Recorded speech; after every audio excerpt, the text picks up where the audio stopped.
తెలంగాణలో 4 నెలలుగా మెస్ బిల్లులు పెండింగ్లో ఉన్నాయని మాజీ మంత్రి హరీష్ రావు ఆరోపించారు. గ్రీన్ ఛానల్లో బిల్లులు చెల్లిస్తున్నామంటూ అసెంబ్లీలో సీఎం చెప్పిన మాటలకే దిక్కులేదని మండిపడ్డారు. ముఖ్యమంత్రి పరిపాలనపై పట్టు కోల్పోయారని విమర్శించారు.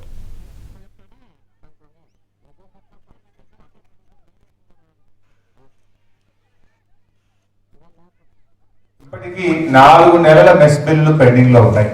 4 నెలలు పెండింగ్ లో ఉండడం ఏంటి? మొన్ననే ముఖ్యమంత్రి గారు అసెంబ్లీలో ఏమన్నారు? ముఖ్యమంత్రి గారు అసలు గ్రీన్ ఛానల్ పెట్టినా ఈ రాష్ట్రంలో ₹1 బిల్లు పెండింగ్ లేదు అన్నాడు. మరి ఇప్పుడు ఏమన్నారు? ముఖ్యమంత్రి మాటలు కోటలు దాటుతున్నాయి కానీ చేతలు గడప దాటం లేదు. ఆయన మాటల ముఖ్యమంత్రి తప్ప చేతల ముఖ్యమంత్రి కాదు అని మనకు అర్థమవుతా ఉంది. ఈ రోజు కూడా ఇక్కడ ఉండేటువంటి అర్బన్ రెసిడెన్షియల్ స్కూల్లో 4 నెలల నుంచి మెస్ ఛార్జీలు రాకపోతే ఆ పిల్లలకు నాణ్యమైన భోజనం ఎట్లొస్తుంది? ముఖ్యమంత్రి గారు అసలు పరిపాలన మీద మీరు పట్టు కోల్పోయారా?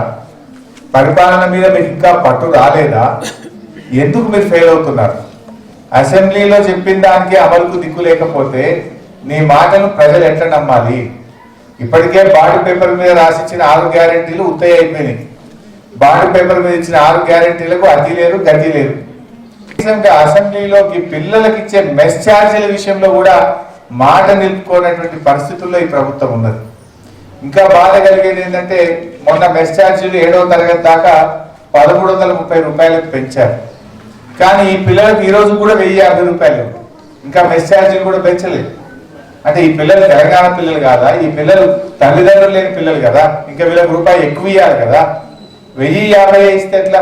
అది అప్ టు 7th క్లాస్ ₹1330.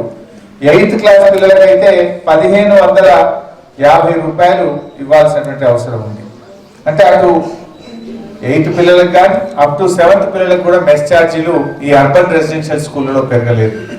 నేను ముఖ్యమంత్రిని కూడా విజ్ఞప్తి చేస్తా ఉన్నా. దీనికి విద్యాశాఖకి ఏమో మంత్రి లేడు, ఆయనే అన్ని. ఆయన మంత్రి ఉంటాడు, ఆయనే ముఖ్యమంత్రి ఉంటాడు. ఆయన శాఖలోనే ఇవాళ ఆయన ఇచ్చినటువంటి మాటను అధికారులు అమలు చేస్తలేరు.